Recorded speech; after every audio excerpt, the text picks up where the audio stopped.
There's a first of everything, and this is the story of the first doctor to wash their hands before surgery. In 1846, 14 out of every 100 women were dying from childbearing fever. To put this in perspective, today, roughly 18 out of every 100,000 women die during childbirth. He made a connection between doctors and this childbearing fever that was killing so many women.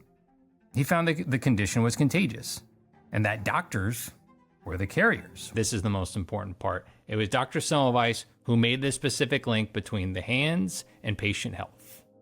Dr. Kolletschka was a professor at the Vienna General Hospital, and he was a man that Jens Semmelweis was said to greatly admire, could have been his friend.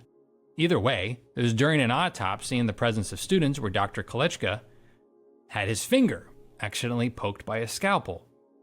Dr. Kolletschka wasn't just performing an autopsy on just any patient at the time of his poking. The deceased was a pregnant woman who had died of childbearing fever. In fact, many of the doctors performed autopsies on these women, then went on to deliver a baby. Did they wash their hands? Of course not. Kolletschka quickly fell ill and suffered a devastating death, killing him in short order. The point is, Kolletschka's symptoms of how he died were almost exactly the same as the patients that were dying from childbearing fever, if not exactly the same. A chlorine solution applied to kill the germs after the autopsy would cut off the cycle. There would be no more germs to carry from the dead to the living. The chain reaction would be no more. But doctors never saw themselves as a potential problem. They were always the solution.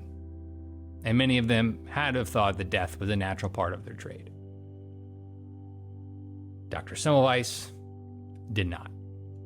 He paid attention to how we lost people, particularly Dr. Kolletschka, a man he admired.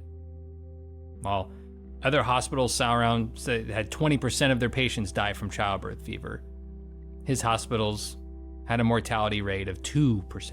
And because of this, he became the first person to recognize the transfer of disease from hand to man, and most significantly, to tell the world to do something about it.